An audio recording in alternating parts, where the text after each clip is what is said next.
Hey everybody, this is Perch. There's been there's this article that was written about why it's a writer's world in comics. If you didn't check it out, it's interesting. Much of the pros went and kind of commented on it. And it reveals, or I don't know if it reveals is the right word, but it talks up one kind of basic truth. It's like, hey, you can write faster than draw.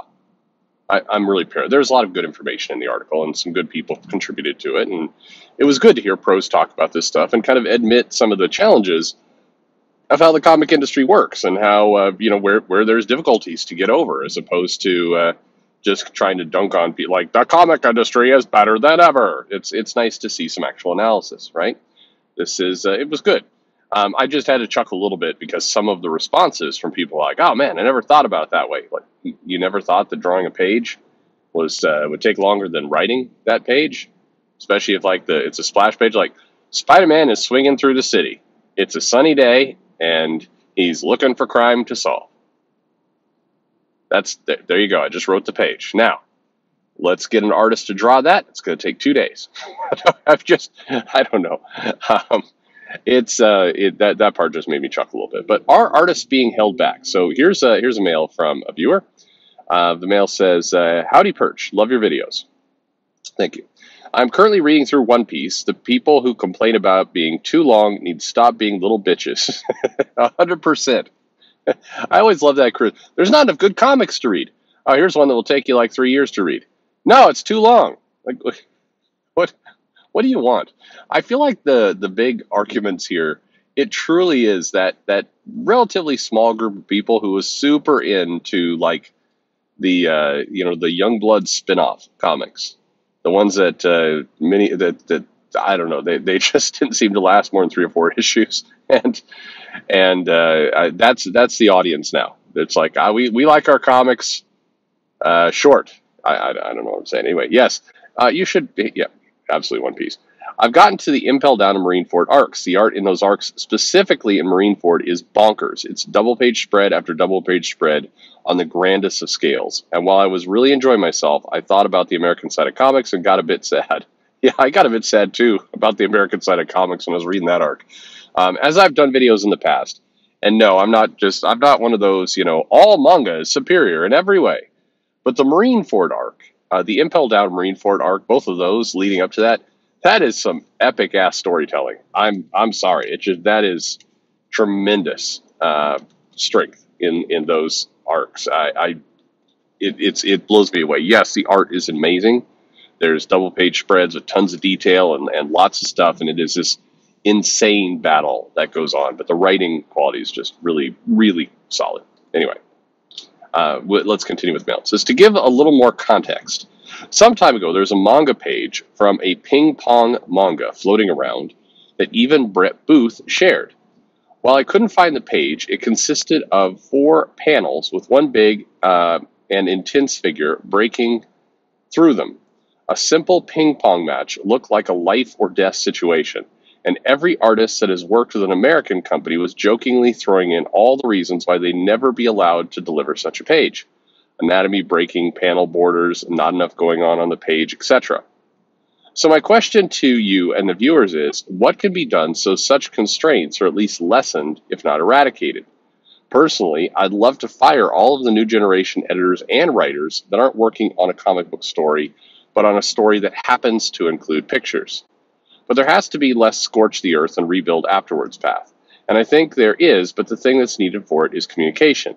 But there's an issue like that. Like you mentioned in one of your videos, the hiring practices of today are editors sending emails to writers asking for a specific story pitch. And while we do get some rare gems in the form of Josh Williamson's Flash run, I'm starting to notice that less and less books are like that.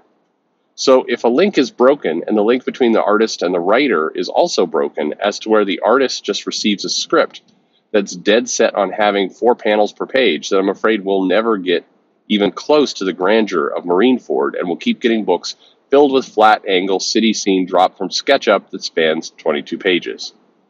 That and today's artists won't be able to handle an editor telling them to redo half the comic because it's as entertaining as an STD. Ponder your ball on that one. Nice. Yeah, I mean, I think, I don't know if it's held back. It's the style of comics now. Bluntly, it's a style of comics. So I think the challenge you've got here is that it is that the power has shifted. What wasn't really in that article is there's just with going to movies and with going to TV and streaming services and comics being IP generation farms, the way that that business understands, how to get scripts and what to do is to preference the writer. The writer is the key person there, not the person doing, if you will, the storyboards. And I've heard more than one person in the entertainment industry call comic books storyboards. The art is a storyboard. The story, the writing, is what really matters. I think that fundamentally misunderstands what comics are all about. I think comics are a marriage of writing and art, but I do ultimately think it's an artist medium. Yes, it takes a long time, and I think you could structure a business where you give the artist that time, because put it this way, if you put out a comic book by Brett Booth with tons of action, just doing incredible things, then I think that people are willing to wait an extra 30 days for it. People are not going to demand, I mean, they may desire a monthly schedule, but they're not going to demand a monthly schedule. They'd prefer to wait for, an incredible story. There's also, you could also, if you really want to, and you could go down this track of, you could do the mangaka thing where you have, background artists, you have teams who work on books. You could do something along those lines. I would love to see such a model really adapted here in the US. And who knows, you get a really good character artist, somebody who could really put this stuff together, and you partner them up with a really good background artist. It would cost more, but the quality of work would be higher. And I think if the quality of work would be higher, ultimately you'd see more money and attention flowing back into comics. But to your point, I think you do have a very broken system where you have this preference to writers. You have editors that say, hey, we're looking for something like this. In many cases, and you hear this all the time in comics, where the writers are like, I don't really like this pitch. I'm not really into it. They wanted me to pitch for this character. I really wanted to do this character over here, but I also like money, so I took the job, and I mean, I'll do the best I can with it. But there's just, you hear that kind of stuff a lot, and what kind of quality, what kind of inspiration do you possibly think you can get if the writer's not excited about the project they're on? If the writer's like, I did the work because I needed to get the pay, but I was hoping to write a story about Superboy, Connor Kent, and instead they wanted me to write about, the Question, and I don't really know the Question, but I guess I'll do that. And that's the kind of stuff that goes on a regular basis in comics. You get that kind of writer not inspired about the work they're going to do. And so they then put out a comic, and a lot of the writers are also, they're really geared toward, they're kind of wanting to break into YA, or they're wanting to break into slice of life. And that's the kind of story they want to tell. That's what they're interested in. And so now you're getting somebody who's writing for a pitch they don't really care about, in a style that is definitely not artist friendly, because it's going to be kind of, who cares about it? We've seen tons of big action fights already. Let's see what happens when the characters, have to share an elevator ride together. That's not a made up story, by the way. I remember being with a writer who's like, that we've seen. The problem with action is we've seen it all before. Superman's like punched everybody. Are people really going to get excited about Superman punching people? I'm like, yes, they will. That's why they come to comics. It's like saying, is anybody really going to get excited about eating a burger when you go to McDonald's? I mean, they've been doing it for so long. Don't you think that McDonald's should start serving yogurt? It's like, no, they come for a burger. That's the entire point. Anyway, they're like, nobody really gets excited. It's like, I've got this story idea where Clark Kent is in an elevator with Jimmy, and he's trapped. The elevator breaks, and he could hear that there's some crisis going on outside the building, but he can't reveal his secret identity because he's trapped in the elevator. So he's got to figure out a way to get out of the elevator without revealing his secret identity. And then Jimmy's also having some kind of personal crisis and wants to talk to Clark, and Clark wants to help out his friend. Now, and that'd be the entire comic.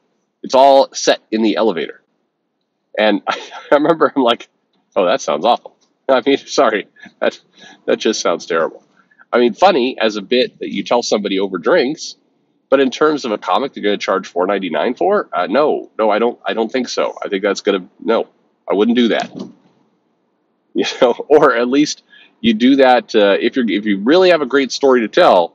That's got to be one issue sandwiched between like 30 issues of big action, and that's like it's a cool down match, if you will.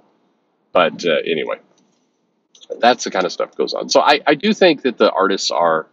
Again, I don't know if held back is the right word, but it's definitely they're in a situation where the conditions do not favor them, where it's just not it's not going to be helpful, and you feel bad for these guys. I think there's a lot of really really talented artists out here, but there's a reason why Babs Tarr does commissions, and no, it's not because some people on Twitter called her a racist. It's more profitable. She gets to draw, more fun things.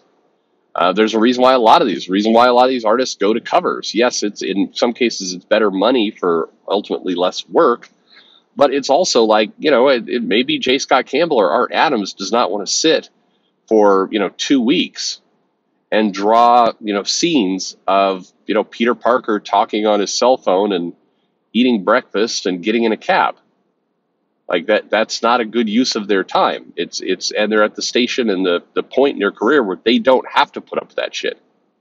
They can make money elsewhere. So if you enjoy drawing kind of big action scenes, yeah, that's going to do it. As for Marineford and Impel Down, amazing stuff. But I can't imagine a world where we get the time and the scope of that story in the U.S. comics anytime soon, unfortunately. Anyway, thank you very much for the mail. Really appreciate writing in. Let me know your thoughts in the comments below. Like and subscribe, of course, and as always, and thanks for listening.